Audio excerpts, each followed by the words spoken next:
evening. Good evening. Welcome Good to evening. the Mayor and City Council workshop for the month of September. I'd like to ask Councilman Haynes to lead us in the pledge of the flag.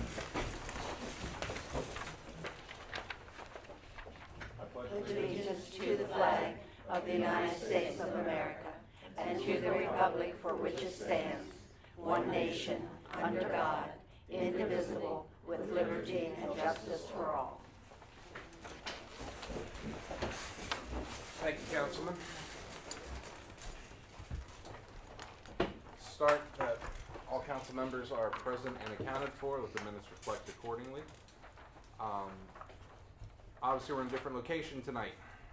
So if you have a hard time hearing, you can move forward. If you do choose to speak at the podium this evening, please speak loudly as you can. We're going to do the best to accommodate however we can. I do want to kind of start with a statement, kind of address the happenings of the last several days. I'm not going to provide any new information. Everything that you've heard from the city maintains. There's really nothing new to share at this point. I don't believe that we could overstate the gravity of the situation. It's a very serious ordeal. To think that city employees could have been harmed in this is one of the most terrifying things that I could think of. We're very fortunate.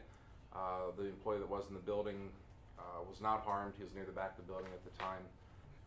And we can count our blessings with that. I'm very proud of the job that city staff has done. I want to thank Jim Wypreck for doing a tremendous job over the last several days, getting logistically together where the city's going to kind of relocate, where they're going to operate out of, coordinating all the efforts. Kevin Smeek with Public Works has done a great job getting the building cleaned out, getting it prepped. We're just waiting for the inspector to come and give that the all clear. Chief Etzler, you and your officers have done an amazing job. Friday night, the coordination among everybody was great, and I couldn't be more proud of how city staff has done with that. The fire department, all the first responders that showed up to the scene, they were great. I showed up a few minutes later and was just very impressed with the professionalism, even though it was such a personal thing for people who were there. They were all professional, and I think everyone owes them a debt of gratitude for what they've done. With that, I just want to move into the meeting. That will be the only discussion we have of the events this evening. We have an agenda that we need to get through tonight. When it comes to public comment, I encourage you to comment on things appropriately, but we will not be entertaining any comment on these particular events this evening, okay? Moving out of that, we're going to go into the review of the minutes, looking at the minutes of our August 7th and August 12th regular meetings. Is there any discussion from council regarding the contents of those minutes? Yes, on the second page of the minutes, number 5, appointment of police chief. I would like that to read that my opposition was, there was no competitive process.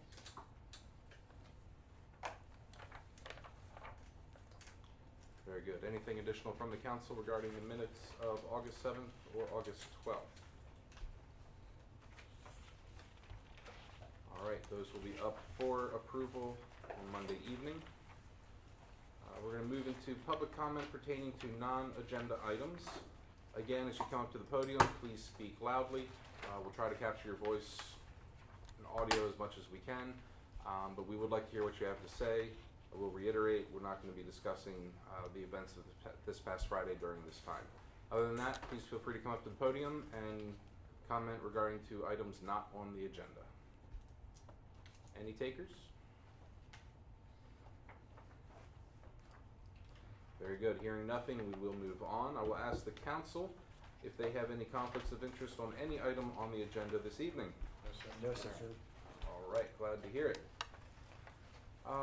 Resolution ordinances and agreements up for adoption Monday night. We'll start with Ordinance 08-2019. It's the budget amendment to the fiscal year 2019 budget. included in council's packets. Are there any comments or discussion regarding that? All right, hearing none, we'll move forward into ordinance 09-2019.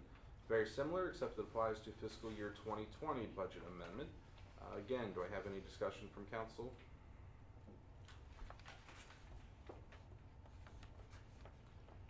Very good.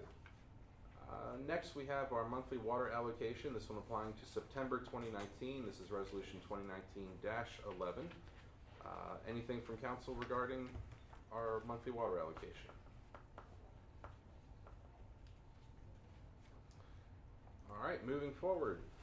Mr. Wyprick, do you have anything for city manager report for us? I do have a bit of an update. I noted in the report that there wasn't an update with regard to the Sewell annexation. After the report was done, I did hear from the Sewells, had a brief meeting with them. They've established their escrow account, and we have a meeting scheduled with our engineer to talk about capacities and the first stages of developing an annexation plan as to how we could provide services to that acreage if they did come into the city. So a little bit of an update there that we didn't have when the reports were done. Great. And I would just like to also, we had Kevin Smeek, Director of Public Works, and I had a little miscommunication. I thought something was going to be in his report. He thought it was going to be in mine. We have been discussing, and this ties into one of our potential capital improvement projects, the elevated water tank rehabilitation. And we have been discussing a long-term maintenance agreement with a provider. It is something that we would have to develop a request for proposal because of the cost involved. But we've been talking with a company who will can amortize the cost of the water tank rehabilitation over 3 years and may be able to do it cheaper than we had estimated originally. And after that, we can enter into a maintenance agreement where this company will do annual inspections, touch up any coatings that are needed to prolong the lifespan of the coatings, and essentially until we get to the point where hopefully many, many years down the road we'll need to sandblast or media blast the tanks again for another rehabilitation, that it should extend the life of the coatings on the tank. So I'll try to get a memo out to everybody by the end of the week from either myself or Kevin with a little bit more detail, but we'd like to move forward with developing a request for proposal to see if there are other entities out there that provide a similar service, and that's the direction that Public Works would like to move in terms of the elevated water tank and the standpipe going forward. And this particular entity would also manage some of our cell tower upgrades and contracts, and kind of not taking our IT person out of the loop completely, but kind of taking him out of the back and forth between the engineer and the third-party provider and the cell company, and that can be very time-consuming for our IT manager. So we'll try to get some more information on that by the end of the week. I apologize, we had a little miscommunication between myself and Kevin as to whose report was going to be in this month. So, and the last thing that I wanted to add that wasn't in my report, I just wanted to also commend Dan, our IT coordinator. He has done a fantastic job in getting the front office up and running down at the police station. There's a lot of behind-the-scenes stuff that was involved in there, but phones have been rerouted. I'm very glad that we had moved to the voice over internet protocol a few months back, because that enabled us to move the phone lines down there easier. And again, just to really commend all the staff on how much everybody's pitched in over the last few days, and but especially IT he's been tremendously busy and has just met our needs. Actually, I didn't mention that Dan was on the scene Friday night. Yes. Making sure that city services were still accessible through the network, helping get the alarm system that at least it could be set before we closed up the building for the night. He again was a huge asset to us, and yes, I commend him as well. Thank you, Jim. Going back to the standpipe water tower, am I correct that we did budget to do one of them this fiscal year, is We that did. correct? Correct. Okay. So there is potential cost savings as well as spreading that out over some time if we go forward with a maintenance agreement of some sort. Yes. Okay. I look forward to kind of seeing what you have for that and where that could lead us. Yes. I did not want to put this company's proposal in the packet, Right. you know, because it is a dollar amount that we really should have in the process. So, you know, we may learn that there are not other providers that provide this particular level of service, but we need to go out and see if there are and put it out there, so, Of course. All right. Anything else, Mr. Wyprick? unless there are questions. Does anyone from council have questions for Mr. Wyprick regarding his report or anything else? I guess maybe just like not specifically relating to the report, but maybe something in general relating to the city. Over the weekend, I got a couple of, I guess, understandable, concerned comments about people dumping furniture at the clothing donation bins that are scattered around town. And I know while those are not our bins directly, people have asked if there's any guidance that the city can give about how to go about dealing with that, because people like to, you know, use those things to make genuine donations. It is an unfortunate situation that people are certainly abusing those clothing dumpster sites. Generally, when we become aware of it, usually through a complaint, we contact the property owner who ultimately is responsible for keeping the area around the dumpsters clean. I know we've talked to the shopping center owners, we've talked to the collision center business owner, where the one at Robertsville and I guess Franklin is, and you know, it just seems to be inherent with those donation dumpsters, and I hope we do not get a point where we need to establish some kind of regulation for them, but if we don't see property owners taking a more aggressive efforts to manage the dumping that occurs with them, we may need to start issuing, you know, permits or something along those lines where the property owner, you know, acknowledges and agrees that they will maintain the site where the dumpster is going to be and keep that stuff cleaned up.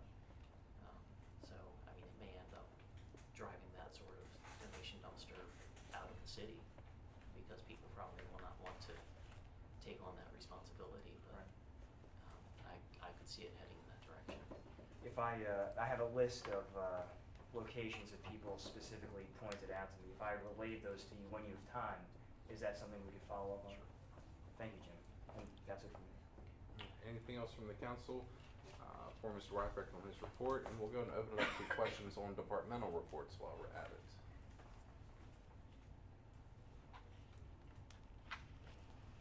All right, we will move forward.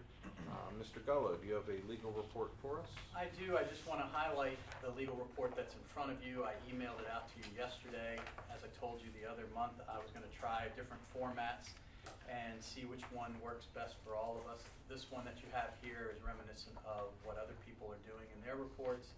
It's easier to do. I'm not sure whether you can, you know, take out what is in here and mean something to you as opposed to the text version. But when I talked to the mayor about my report last month, and I said nobody had any questions, and he said, well, you wrote a whole paragraph that we're not supposed to talk about it. So what I thought would be, if you do have questions about the report, you can just ask them, and I'll be able to say, we can't talk about it, or this is what it is, and that way we can have a little bit more meaningful discussion. You can do that Monday night if you want, you have time to look at it. What I'm thinking about is expanding this report so that you can see there's two, basically, sets of rows. The top is new stuff and the bottom is stuff that you already heard about. And perhaps what I might do is write a second page that will have the columns numbered so that the new stuff has a little bit of a text explanation, and then it won't anymore. It'll go down to old stuff and you'll kind of know the background and go from there. So I want to make it helpful. We haven't done one in 4 years, so we're trying to get it back to where we can make it useful. But if you have any questions, I'll be glad to take them now or Monday. All right, are there any questions for Mr. Gullo? I don't have any questions, but I'm sorry. Go ahead. So I like the text. You do like the text ones? Okay. I was just gonna say I actually really like this, and I like your idea of maybe adding a little more to it, maybe some smaller text bites and a little more context. But this is very edible, and I like this. So Alright. We'll continue the work in progress and fine tune See what makes it work for as you. necessary. All right. Moving into old business, we're going to discuss the capital improvement program as relates to Parks and Rec. Mr. Wycraig kind of open us up with that.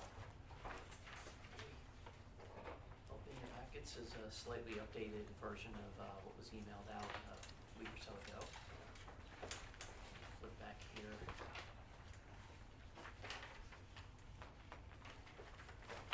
Okay. So there's kind of a spreadsheet looking one that's the landscape version, the landscape sheet that kind of gives you a chart of the projected years and estimated costs. We're still working on the cost for the parking lot and multi-purpose field at Memorial Park. But also included our, brief justification for each project in there. So for the current year, as you know, we've budgeted for repair and resurfacing the tennis courts. Parks Director is hoping that because these are essentially paving projects, if we can manage to do this while staying under budget, we may try to include the Roberts Mill basketball court this year, even though it wasn't slated to be done until FY22, if we can get a better price by combining the projects, since essentially they're all paving type projects.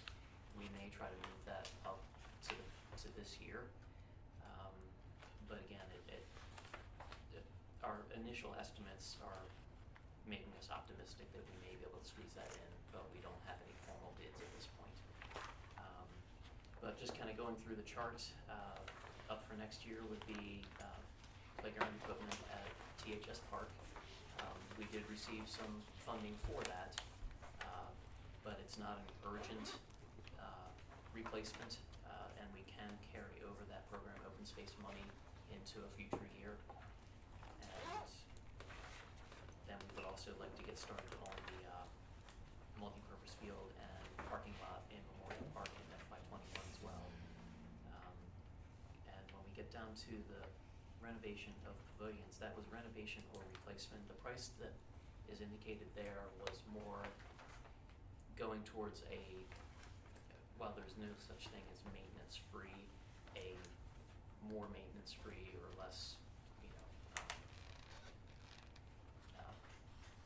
pavilion similar to what we have at Roberts Mill Park, the last pavilion that we put up there.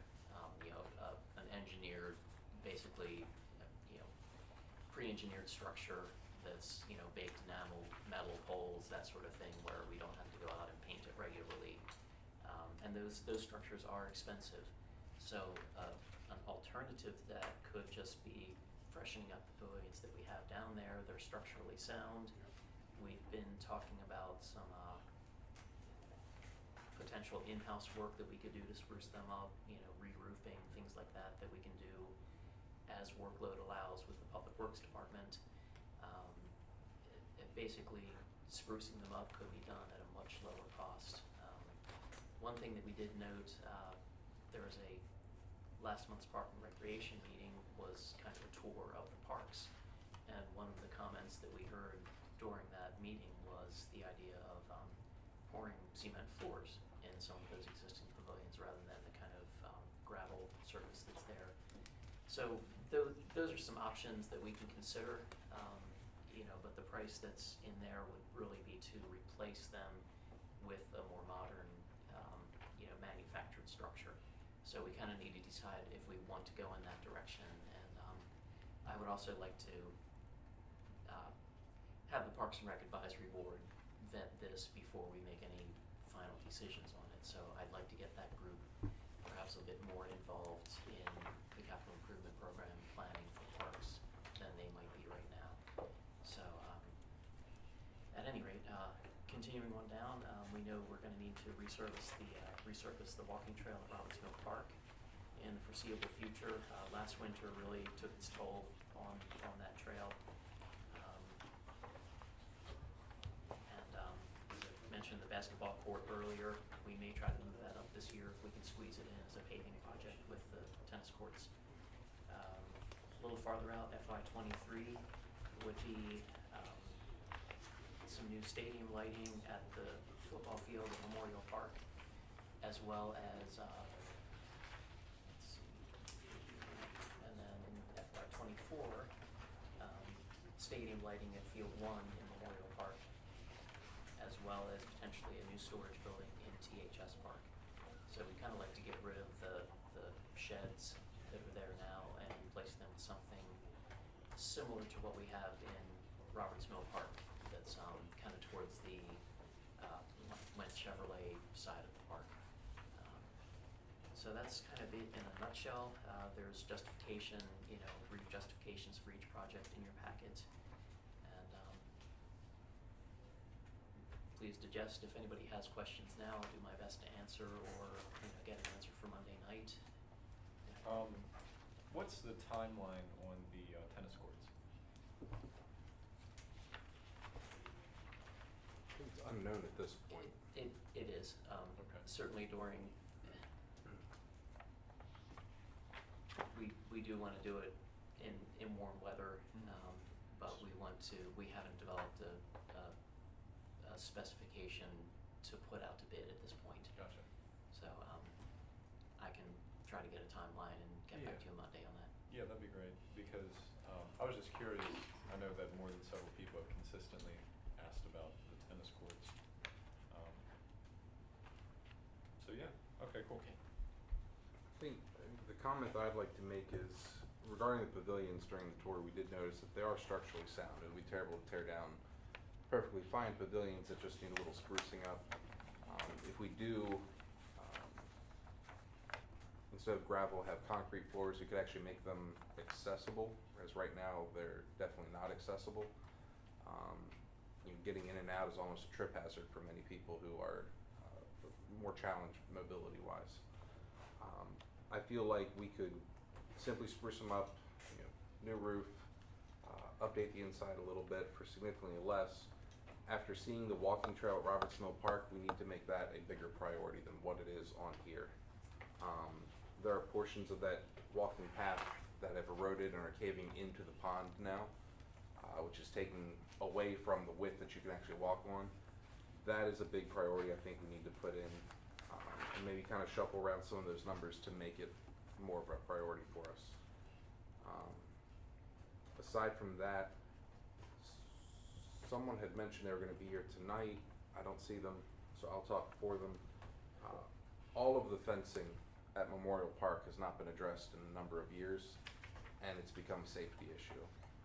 At all the sports fields, the football field, baseball fields, where the bottoms of the fences are rolling up because there's no bottom bar to keep them down.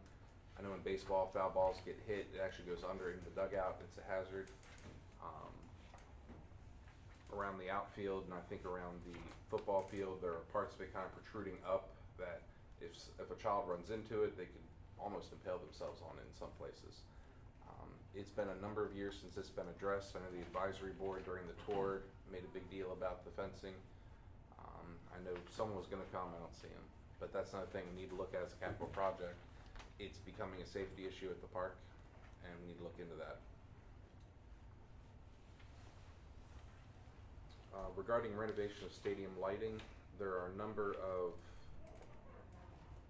companies out there who are offering extremely low rates on switching over to LED lights because of the state rebates. I know where I work, we just had all of our lights replaced with LED and it didn't cost us a penny. That's something, I spoke to them about stadium lighting, they mentioned that they do stadium lighting that is LED, and a program like that could help us take care of that at very low cost. So if we could explore that option, that may help us. Anyone else have any comments regarding the CIP for Parks and Rec? As a matter of fact, I want to say that I do agree with the mayor about the walking trail around Roberts Mill Park. I was there for Carol Walk in the Park. And, he's right. There is literally a section of it that's collapsed into the pond, and I think that's got to be a more immediate priority. And I was looking at how, we're considering, we want to resurface the basketball court there. I mean, there's a way that maybe we could even get a price for all of them at the same time, to see if that would give us any kind of a saving. And we need to consider that walking path in regard to the way that it's eroded back, the pond, how it's working. Maybe just having a paved path is not the best way to go. If we're going to keep having the erosion and it's going to keep collapsing in over time, maybe we need to look at something a little bit different.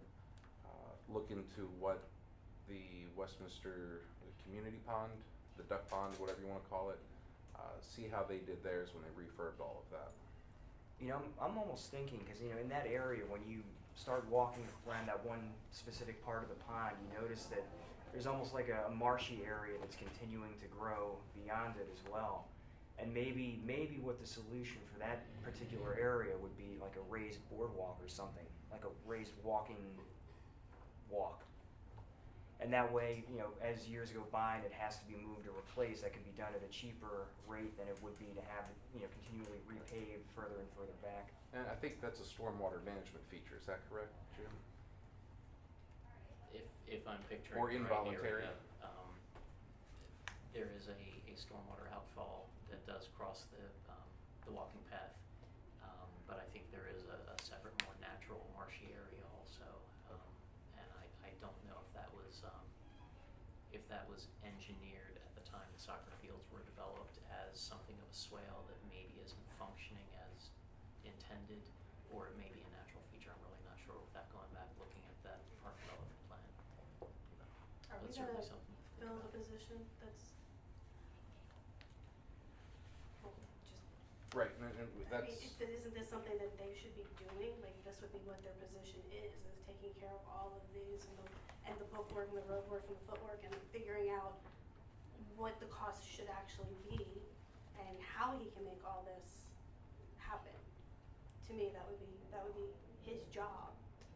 right. and Or that- hers, or hers. Right, and what we're whoever. doing is we're looking at the capital improvement plan, and what we see as a more important priority is that it gives them something to look at, get the numbers, get the bookwork, get all those things.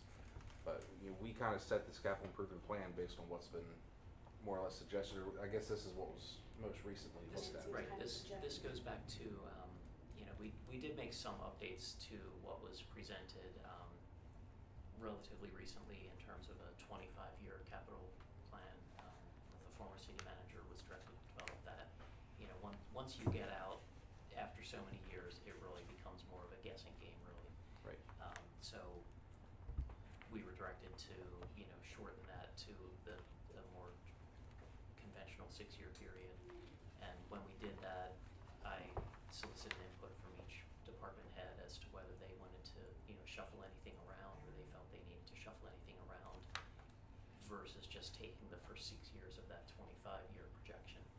And some changes were made, but it continues to evolve. So certainly,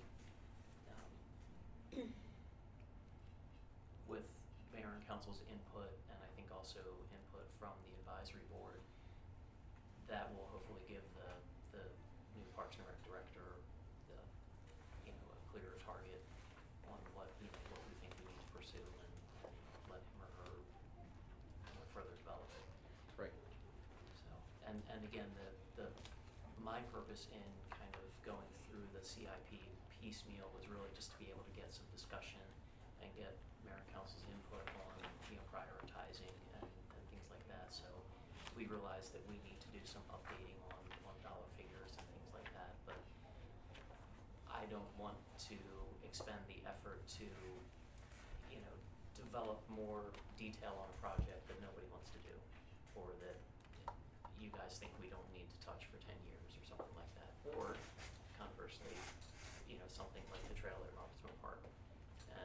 And certainly I noted some spots that really do need help, and whether that's something we can repair as kind of a Band-Aid to get us by a couple of years, or if we just want to bite the bullet and really do that, move that project closer to this year, that's gonna be ultimately your decision. Okay, any other comments or questions? All right, well, that'll be up for further discussion Monday. Anything else? One related, just to respond to Judy's question, we're working on refining that job description for the Parks and Rec director. We've kind of taken pieces from one that Bob Mitchell, our current director, has kind of pieced together, and an older one that was, I don't know that it was ever formally adopted by the mayor and council. So we're trying to kind of refine the job description before we advertise for the position, but certainly we do want somebody on board to be able to, take this stuff and run with it. Great. All right, also into old business, this is going back quite a ways, code enforcement legal action. Do we want Mr. Gullo or Mr. Wypeck to open us up on this? How about we tag team? Sounds good. The former council dealt with this issue on a very general note. I went back and pulled the file back in February of 2018 was the last time that this file was opened. And it deals with the property on Chestnut Court. And that property has had continuous code violations for years, dealing with the smell of cat urine that permeates from the building through the air conditioners, through the, he smelled it personally, but you get Well, it. and this is a row of townhomes. Right, exactly. And prior to, let's call it 2017, the code enforcement officer, when he was just the code enforcement officer and not the acting city manager, made periodic visits and periodically wrote them up and contacts with them to try to get the situation resolved. We've never been in the house to see it other than the door being opened, and obviously the cat urine comes from cats, that there's a lot of them there. It's a complaint that the neighbors raise constantly. We got serious about the matter in 2018, and we wrote a letter. It finally got to the legal section where we wrote a letter, and the letter basically said, you've had enough violations. We want you to enter into an abatement agreement with us that would do several things. I'll go back to the abatement agreement. And after they got that letter, they got more involved in trying to resolve that with the cats. The abatement agreement, that's the kind of way we've been dealing with some of the abatements that come up to your attention. We dealt with the cars and the junk that was out on Baltimore Street, where we asked the property owner, instead of taking you to court, and we're gonna win and pay all the costs, could we have this agreement with you that says you're gonna have a period of time to do these things, and in return, you're gonna do these things. And basically an agreement, which means if you don't do it, we no longer go to court to find violations. We go to court for like a breach of a contract and enforce it that way. It's just an easier way to deal with it. So we brought it to the council's attention at a closed work session, or a closed retreat, I believe it was, in that February timeframe, 2018, to ask you for permission, because it's another policy that we don't file lawsuits unless you all say, do it. And at that point in time, I don't remember why or how, but there was no appetite for doing that. We didn't get the permission to file the lawsuit. There was more, hey, could you work with them type of idea. And then from that point on, things changed with the management and code enforcement officer, city manager, and everything changed except for my understanding of the violation. That's still the same, if not worse. And the neighbors are in need, and that's from the legal perspective. Maybe you can paint the picture of, see if you can put the smell into words. I bet Councilman Bigliotti could do that. I'm sure we could. Not really a lot to add other than the problem remains. My understanding is that the number of cats has been reduced, but the smell is still present. I've been out there more recently, on warm days you can smell it from front yard, backyard.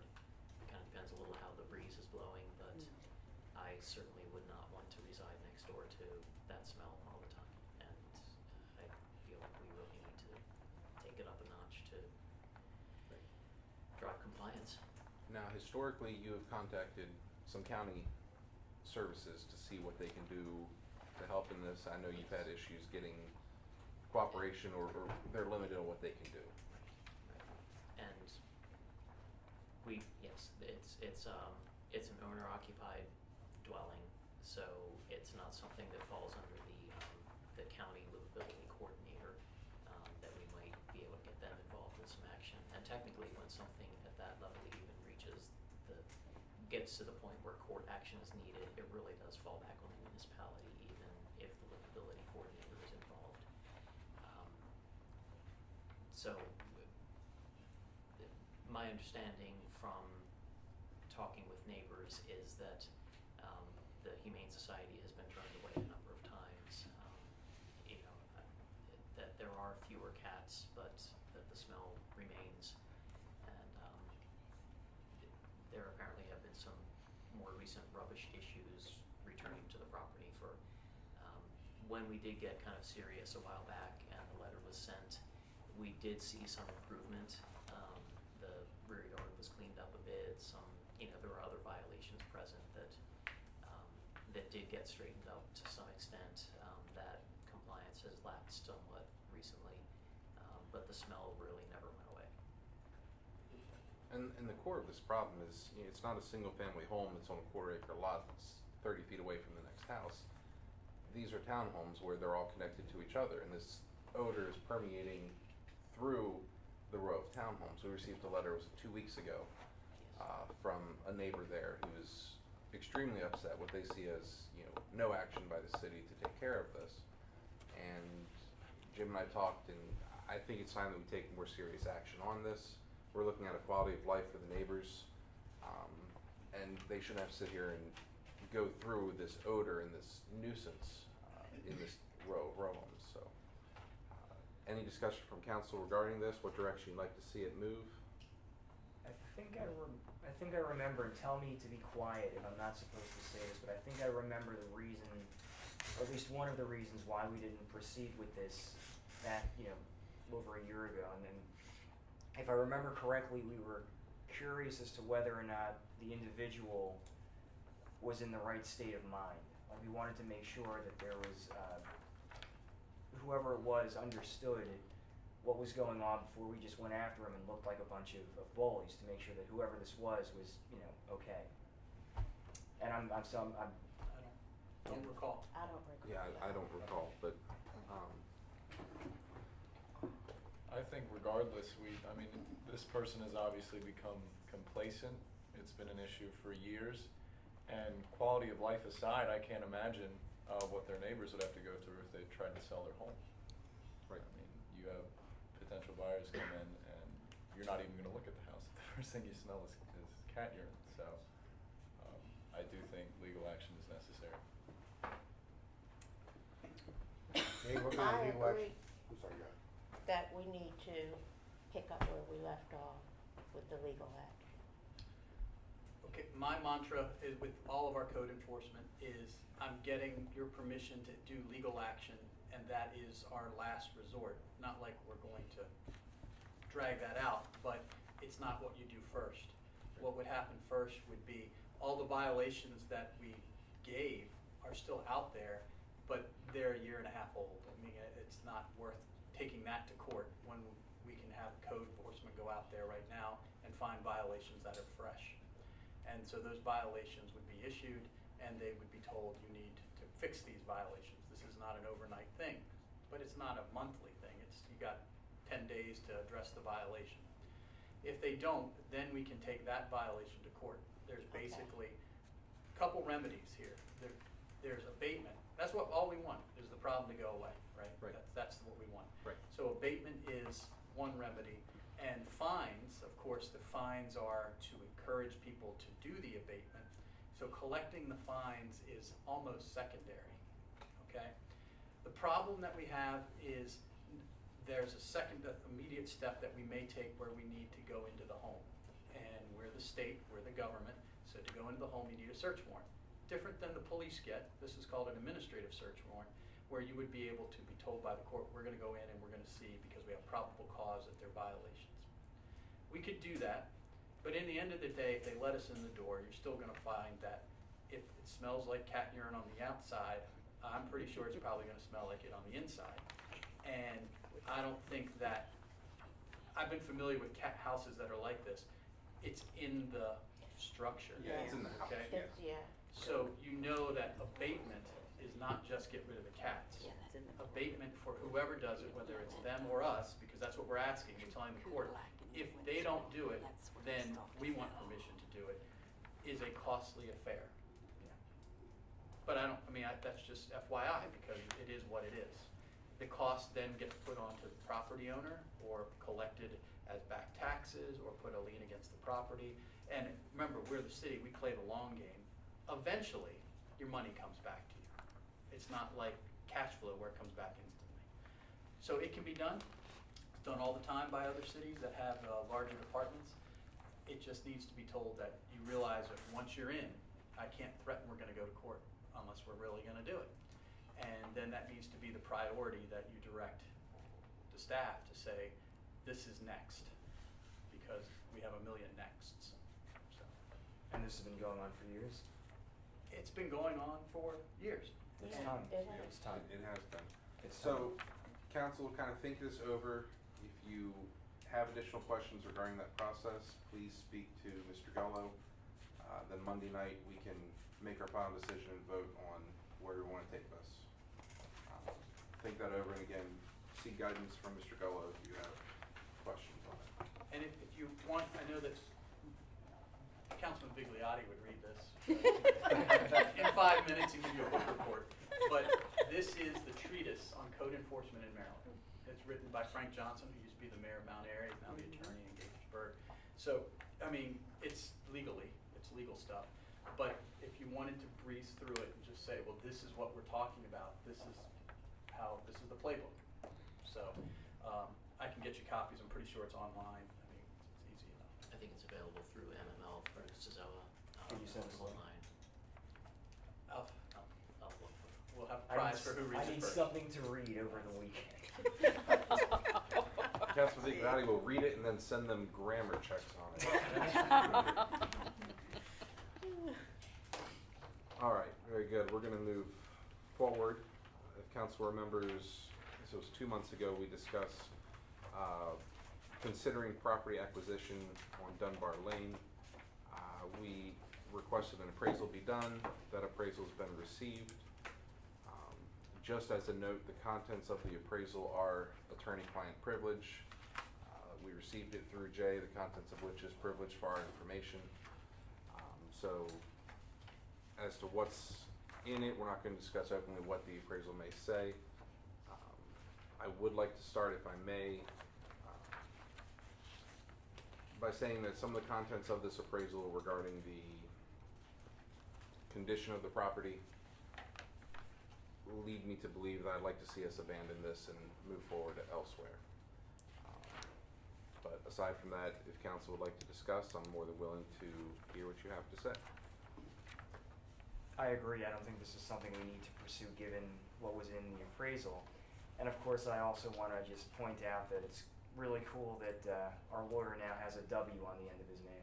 Yeah, right. And speaking of spelling, Maybe Right. nobody will be pronouncing it correctly now. it's Americanized now. It's given the two comments here, it's probably a moot point now, but am I correct in understanding that there was no physical inspection of this? There, In other words, nobody walked through here? the property was inspected by the same company, it was appraised and inspected by the same company within, I forget how many months, but maybe 9 months before. So they inspected it physically then. Okay, So they didn't re-physically Physic- inspect it okay. for our report, but it was based on what they saw then Mhm. without any improvements being made. okay. So there's potential that what's in here could have even deteriorated further. Or been improved. Or- I mean, it could have been improved, however, it's a small community and people kind of know what the Mhm. value is, what's going on in there. And, the concerns when I had the conversation was that the fixes to these things are expensive because they aren't just fixes, they're really replacements to these things, which is why the value comes in at a different price than what we were talking about because of the expense just to bring it back to what its purpose was. And that's the important part. This was what's it purposed for as a building per square foot price, not for your potential use, which means there might be like purchase price plus to get it to what it needs to be, then plus plus to make it what you need it to Right, be. right. So Monday night, we can discuss and decide whether we simply want to kill this and let it die a painless death, or if we want to move forward. We can discuss that further Monday night. Anything else in old business anyone want to bring up? Rehash the past? All right, we will move right into new business. We have our monthly financial report. Is there any questions or concerns regarding the monthly financial report from the council? All right, hearing none, we'll move into the accounts payables. Any comments or questions from the council on the accounts payables?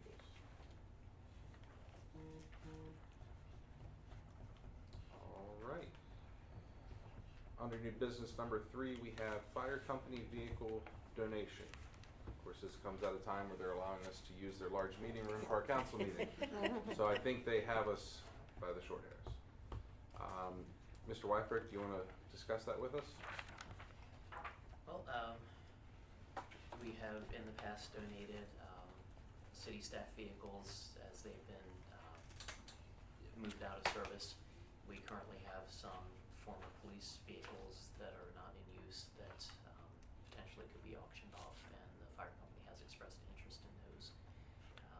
I'm not sure if Councilman Vigliotti has additional information, or perhaps if the chief would like to provide any detail. I mean, I can, so the two SUVs that were, Chief, can Oh, we you can't come up to hear the you. podium and speak as loud as you the can? two SUVs that we got rid of last year that were out of service when we bought our new Explorers, the fire department came to me asking if we'd be willing to donate. I don't remember the exact year that we donated the last SUV, but they have an interest in those to replace their current, what's that called? What's the vehicle now? It's like a duty vehicle or? Duty vehicle we use for training. I mean, the last time, about 4 or 5 years ago, you made the offer to us. Can you come up, Jim? Thank you. You're as far as you could be from me, and that was challenging. That was my idea. It was a 2000 Chevy Blazer, and we use it for going to classes, use it as a duty vehicle to respond for our line officers, a number of things we use it for. And it's at a point now where the maintenance has outlived the usefulness and the value of it, and it's certainly not dependable anymore. So we would very pleasingly accept something more up to date and more reliable, and especially at this price. So with that in mind, I Very good. appreciate it. Any questions from council for Mr. Parker or Chief Etzler or Mr. Wyfrick regarding this? It's 2 SUVs, right? So would you want to receive both? Yes, the second one we use for when there's like 4 or 5 people going to a training class, Yeah. Westminster, whatever. It's a lot bigger than that little Blazer. And we also use the second one, which is heavier, to pull our pit beef trailer when we have our pit beef out the other end of town or where else. What's the mileage on both vehicles right now? I couldn't tell you that. I assume it's a lot. So I It's a know, lot. the 08 Expedition, which is the heavier one, is in the vicinity of 115,000. The one you have?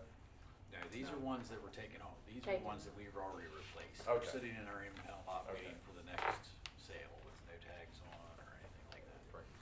And then the other one is a 2011 Explorer, and I'd have to, I'm gonna say 80-some thousand. Okay.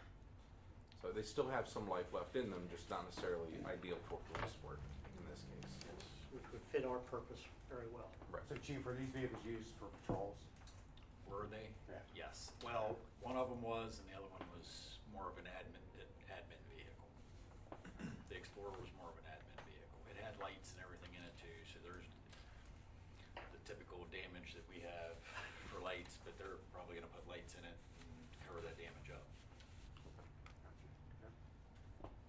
So in my mind, this is almost like a symbiotic thing that we can help the fire department with, the way that they help, Well, of 7-Eleven. course, you know, and every year we do offer donation to the fire department, which they graciously accept. Yes. Um, And I wouldn't want this to influence that in any way. well, you destroyed my whole plan now. I think Monday night we're going to be looking for council to either approve donating one or both SUVs to the fire department, or any other suggestions you may have. Anything else you'd like to add, Chief or Mr. Parker? In advance, thank you. Okay. All right, very good. Any discussion from council on that this evening before Monday? Okay, we will look for a decision Monday night. Lastly, under new business is the leave time payout. The circumstance that we have run into, and Mr. Wypeck will probably be able to describe it a little bit better, is being so short-staffed in some departments, especially the police department, they're not able to take the leave that they have earned. And as a result, they can only carry over a certain amount to the following year. What has been proposed by the chief and acting city manager is that we offer a payout of whatever cannot be carried over to the next year, instead of carrying over more hours that they may or may not be able to use. Mr. Wyper, do you have anything you'd like to add to that? I think you summarized it very well. I'll just call your attention to the memo from the chief that's in the back of your packet that gives a little bit more of the specifics involved. It does give a monetary figure in that memo that is not 100% accurate because things, It's already not accurate. it's already not accurate. How dare they? Well, it's gonna get low though. Right, it's gonna keep going lower as they're able to use some of that time. So basically, as of the date of this, that was a snapshot of what was available to the employees. As they're able to use time here or there, that number's gonna decrease as their hours do decrease. In addition to this, I would like for the council to consider a similar thing for Mr. Wyprecht, who last year we did allow him to carry over many of his hours quite substantially. Of course, his workload has not decreased by any stretch, so there is quite an amount of leave that he's not able to take currently, and I think we should consider a similar thing for him because of the special circumstances that we're in. If I may just clarify a point of understanding, so is this just for the police department and Mr. Whitbrick, or is this for all city staff? This All is- applicable city staff? Well, this is currently for police department and Mr. Wyprecht because of the special circumstances surrounding both. Okay. Police department being short-staffed, which we're hopefully will have resolved in the very near future. And Mr. Wyprecht because of him serving almost the role of 4 people at this point. And it has been for over a year. Are there any other city staff that, I have reached out to Public Works, and they are on target for the guys to be able to use their time. They're fully staffed, so we do have people who have a fairly high amount of annual leave, but a number of those typically take blocks of time in the fall and early winter, so that's to be expected for that department. So the director is not concerned about his staff being able to use their time before, or at least the amount that would not be able to be eligible to be carried over.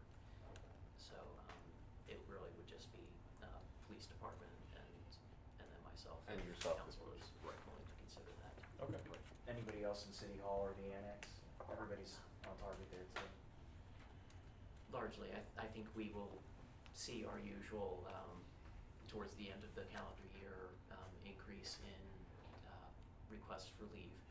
But, and each year Clara puts together a summary for all the employees who do have over 80 hours leave, which is the maximum that we can carry over. So that usually comes out early enough that people can kind of make some plans and, and take it, even if it's a day here, a day there. So we're all in all in good shape with it. It's really just the areas that have been shorthanded.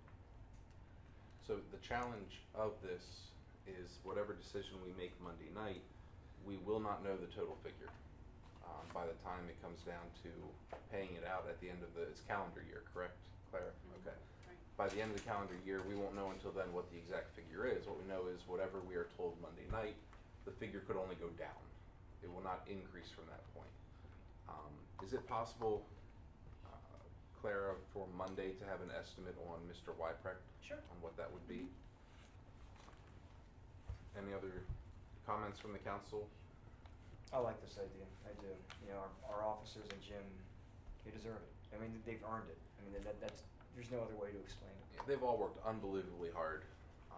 It's not even look at the past week, just over the past year, seeing the time and the effort they've put into their jobs. And I've heard very little, if any, complaints about any department citywide, nonetheless. But you know, when you have a police force that is so understaffed, and yet they can still cover the city effectively, still carry out their jobs professionally, I'm sure there's additional stress, but they're not showing it.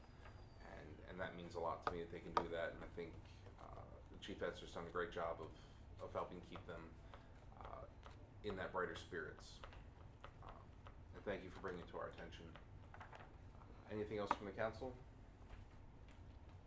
All right, we will look for that Monday night to approve or otherwise. Is there anything under new business anyone would like to bring up for the benefit? Okay. Next, I will ask for public comment pertaining to agenda items. Anything listed on the agenda that we discussed this evening, I will welcome your public comment. You may step up to the podium, speak loudly. Oh, I can do that. Barbara Halkebrottle. Back here to the capital improvement program, your Parks and Rec. I'm glad to hear that you're doing a lot of improvements because our parks really need it. Especially happy to hear the possibility of maybe cement floors out there, because when our Lions Club had their picnic, we have a lot of elderly people, not me, but a lot of elderly people. And, you know, it was hard for them walking on that gravel, you know, getting in there. One thing I would like to suggest is, could there possibly be, when you're blacktopping somewhere or cementing somewhere, if you had a little extra, could you make a ramp from the road there beside the football field up to like pavilions? You just need one ramp, maybe up there at number 3, because everybody has to go up in the grass and it's up a little, you know, hill there. And I know I'm speaking for the Lions Club, but there's a lot of other elderly people use it, and they have canes, some of them have walkers.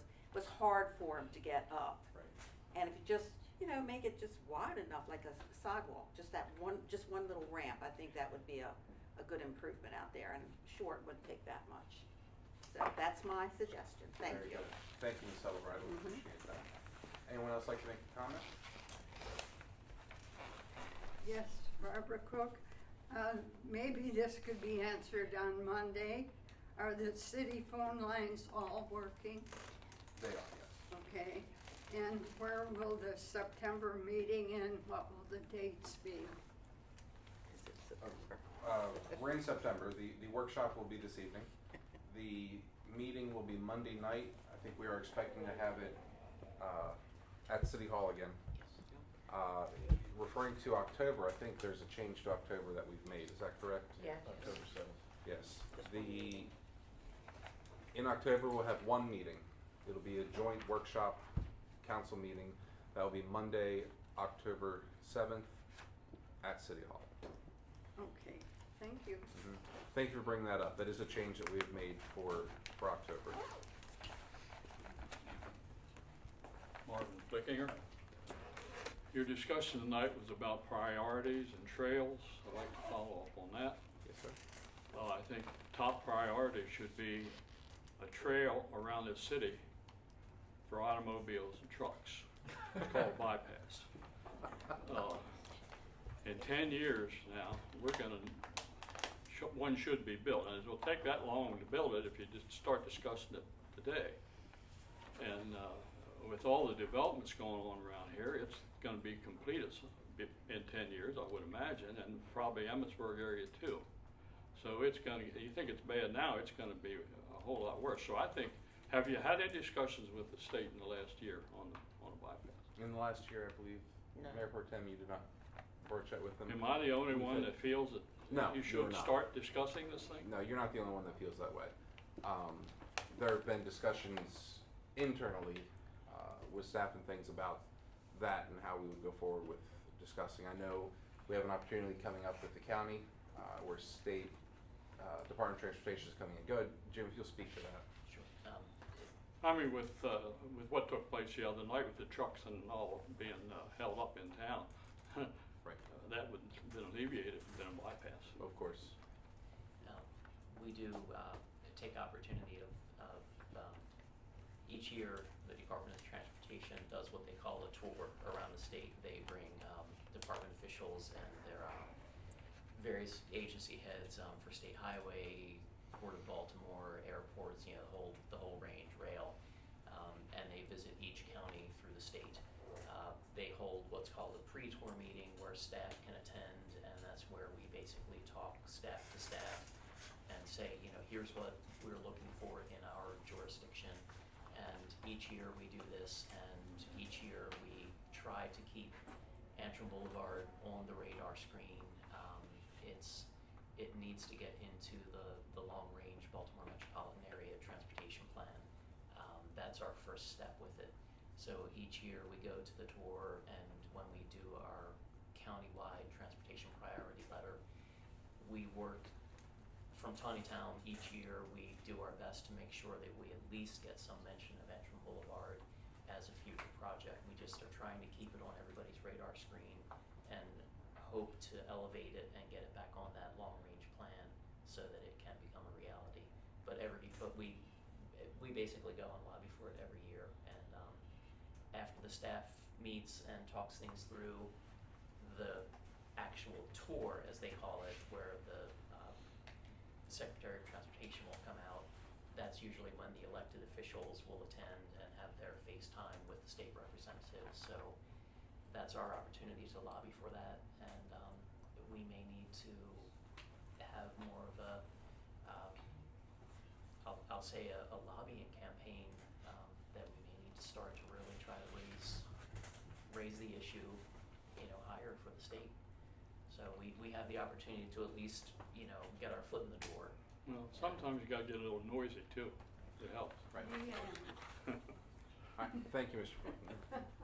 Would anyone else like to comment on the agenda items this evening? Jim, could you address how that process works? Do you go to them and ask for a bypass, or do you have to have something in your hand first, i.e. land acquisition? We can certainly go ask. The feedback that we usually receive is to approach it in an incremental fashion. That is why when we have opportunity to try to procure any right-of-way, like we have been talking about with a particular property along the alignment, that we try to do so. That's why when something does develop, we try to get easements. We don't see much along the bypass route because most of that's outside of the city limits currently. So what State Highway Administration, the feedback we usually get is if you put in, if we try to tackle an entire road like that, it's gonna get kicked farther and farther into the future. But if we do it incrementally, if we try to, if we have right of way for a segment and we try to complete a segment at a time, that's a more realistic approach as far as funding is concerned. So we do have alternative plans, at least very preliminary engineering done in some alignments that would perhaps connect to an extended Allendale lane from the terminus of Antrim Boulevard and Trevania Road now. That could be a first leg. That would not ultimately solve the whole problem, but it could alleviate some of the truck traffic between the, heading towards Westminster to and from Frederick, say. That would take trucks off of East Baltimore Street and a portion of Frederick Street. And we would only be looking at, a much shorter segment of the road at that point and less right-of-way to acquire. So that kind of approach is what State Highway Administration has encouraged us to take. But again, until we get back on that long-range plan, we're not gonna see any funding for engineering, for right-of-way acquisition. That's our first step, is to get back on that plan.